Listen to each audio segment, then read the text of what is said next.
Borobudur adalah peninggalan dari masa dinasti Shailendra, yang memerintah di Jawa Tengah pada abad ke-8 hingga ke-9 Masehi. Candi ini merupakan salah satu monumen Buddha terbesar di dunia dan menjadi saksi bisu kejayaan budaya serta agama Buddha pada masa tersebut. Borobudur dibangun sebagai tempat pemujaan dan ziarah bagi umat Buddha serta sebagai simbol kosmologi Buddha yang menggambarkan alam semesta. Candi Borobudur memang sering dianggap sebagai salah satu keajaiban dunia meskipun tidak termasuk dalam daftar resmi 7 keajaiban dunia kuno yang asli. Borobudur adalah salah satu dari 7 keajaiban dunia versi UNESCO dan telah diakui sebagai situs warisan dunia oleh UNESCO sejak tahun 1991. Candi ini terkenal karena arsitektur megahnya, relief-relief yang rumit dan makna spiritualnya yang mendalam menjadikannya salah satu monumen paling penting dan terkenal di dunia. Borobudur mengajarkan banyak aspek sejarah, baik dari segi arsitektur, budaya, agama, maupun sosial. Berikut adalah beberapa pelajaran sejarah yang dapat dipetik dari Borobudur. 1. Arsitektur dan teknologi Borobudur menunjukkan kemajuan teknologi dan keterampilan arsitektur masyarakat Jawa kuno. Struktur yang rumit dan sistem drainase yang canggih menunjukkan pengetahuan teknik yang tinggi. 2. Agama dan filosofi. Sebagai candi Buddha terbesar di dunia, Borobudur menggambarkan perjalanan spiritual menuju pencerahan. Relief-reliefnya menggambarkan ajaran-ajaran Buddha, kehidupan Siddhartha Gautama Buddha dan berbagai cerita Jataka. 3. Seni dan budaya. Relief-relief di Borobudur memperlihatkan aspek kehidupan sehari-hari, pakaian, alat musik, dan tradisi masyarakat Jawa kuno, memberikan wawasan tentang kebudayaan dan kehidupan sosial pada masa itu. 4. Sejarah dinasti Shailendra. Pembangunan Borobudur berhubungan erat dengan dinasti Shailendra yang memerintah di Jawa Tengah pada abad ke-8 hingga ke-9 Masehi. Ini menunjukkan kekuatan politik dan ekonomi serta patronase agama yang mereka berikan.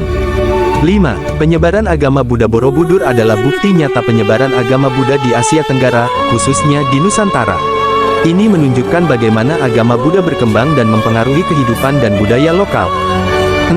Pemulihan dan konservasi. Sejarah Borobudur juga mencakup upaya pemulihan dan konservasi yang telah dilakukan sejak zaman kolonial hingga sekarang.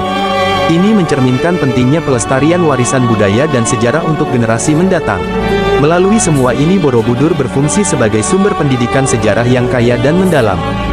Candi Borobudur mengabarkan ajaran-ajaran Buddha melalui berbagai elemen arsitektur dan relief-reliefnya yang penuh dengan simbolisme dan narasi. Berikut adalah beberapa cara bagaimana Borobudur menyampaikan ajaran-ajaran Buddha. 1. Struktur candi. Kamadhatu. Bagian dasar candi melambangkan dunia keinginan atau nafsu kamadhatu. Relief di bagian ini menggambarkan berbagai adegan kehidupan manusia yang penuh dengan keinginan dan nafsu duniawi. Rupadatu. Bagian tengah candi terdiri dari 4 tingkat yang melambangkan dunia bentuk Rupadatu. Di sini, relief-relief menceritakan kehidupan Buddha dan berbagai cerita Jataka, yang merupakan kisah-kisah kehidupan sebelumnya dari Sang Buddha. Arupadatu. Bagian atas candi melambangkan dunia tanpa bentuk Arupadatu, tempat stupa-stupa kecil mengelilingi stupa utama. Bagian ini mewakili pencapaian pencerahan dan kebebasan dari segala bentuk duniawi. 2. Relief dan cerita Lalita Vistara menggambarkan kehidupan Buddha Gautama dari kelahiran hingga saat mencapai pencerahan. Jataka dan Avadana mengisahkan cerita-cerita kehidupan sebelumnya dari Buddha dan tokoh-tokoh suci lainnya, memberikan pelajaran moral dan spiritual. Gandavyuha menggambarkan perjalanan Sudana dalam mencari pengetahuan tertinggi dan kebijaksanaan, sesuai dengan ajaran Mahayana. 3. Stupa dan patung Buddha melambangkan nirvana, tujuan akhir dari perjalanan spiritual dalam ajaran Buddha. 72 stupa berlubang masing-masing berisi patung Buddha, melambangkan berbagai aspek meditasi dan pencerahan. 4. Mandala. Borobudur juga berfungsi sebagai mandala raksasa, yaitu diagram kosmis yang digunakan dalam meditasi.